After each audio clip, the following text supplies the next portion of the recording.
মা লাগে মা। আচ্ছা, কি হয়েছিল ঘটনাটা শুনছেন? আজকে 3 দিন হয়ে গেছে গা, বাড়ির জানা তো আমরা জানি মা ডেলি কদিন পর পরে বোনের বাড়ির জায়গায় অমরপুর হয়েছে, বোনের বাড়ি মা জায়গা অমরপুরকে 3-4 দিন থাকে আমরা আয়া করে আমরা এই খবর লইছি না, আর বোনের বাড়ির নাম্বারও নেই আমাদের কাছে, তাইও আয়া কম, আবার আয়া দেয়া করে জায়গা। আজকে সকালবেলা আয় না, আমি তো মনে করছি দুর্বাই মনে করছি যে মা মনে গেছে অমরপুর থেকে আবার আয় বলবো, মা তো কইও জানা আমার কাছে যে অমরপুর যাই রে, এমন তো কইও জানা। তো এখন সকালবেলা খবর শুনে এই ঘটনা তুমি মানে জিজ্ঞাসা করছি না, তুমি মা আমি দেখছি তো আমি যে মা ওই কি নাম আপনার মার? মানে রানুবালা সাহা। বয়সটা কত হইব? 70। আচ্ছা, আপনারা কখন খবর পাইছেন? এই সকালবেলা, আজকে সকালে? আজকে সকালে। কে খবর দিয়েছিল আপনি? খবর দিছে এর থেকে কেটা জানি গেছি গিয়া কইতাছে এমন আমি তো শুয়ে আছি ঘরের মধ্যে বুঝতে না, যে আমার ছেলে ডাক দিছে, আমার বড় ডাক দিছে কইতেছে এমন তোমার শাশুড়ি মারা গেছে এমন জায়গায়। তোমাকে ছেলে যখন ডাকছে তখন আমি ঘুমোতে ছুটতেছি, আমি আসতেছি। কোন এলাকায় ঘটছে ঘটনাটা? ওই তো সুকান্ত বলে হাউজিং বোর্ডের লোক, সুকান্ত বলে। এটা কার বাড়িতে হয়েছে ঘটনা?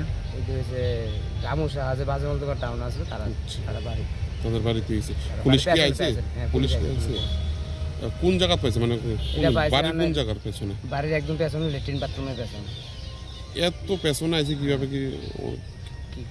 কি সন্দেহ আছে নি কোনো কিছু? না, এমনি তো কোনো সন্দেহ না, মা সারাদিন ঘুরতো, সকালে যা সারাদিন। বা মানসিকভাবে কি কোনো সমস্যা আছে আপনার? এমনি বাড়ি করে কোনো কাজে যাবো দিত না। মানসিকভাবে ভারসাম্য? একটু শান্তি, মানে সারাদিন ঘুরবে পুরো, সারাদিন ঘুরে গাড়ি সবাই দেখে, সবাই জানে লাকি ঢুকায়। আপনাদের বাড়ি কোন জায়গায়? আমারই সুকান্ত ঢুকে 3 নম্বর বাড়ি।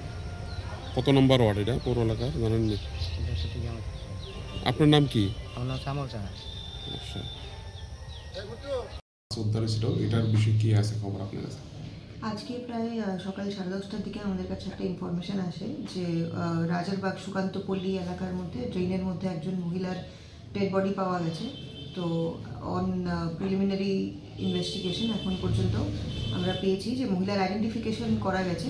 ওনার নাম হলো রানুবালা সাহা, ওনার বয়স 70 years, wife of late Priyalal Saha, এবং ওনার বাড়ি রাজারবাগ সুকান্তপল্লী।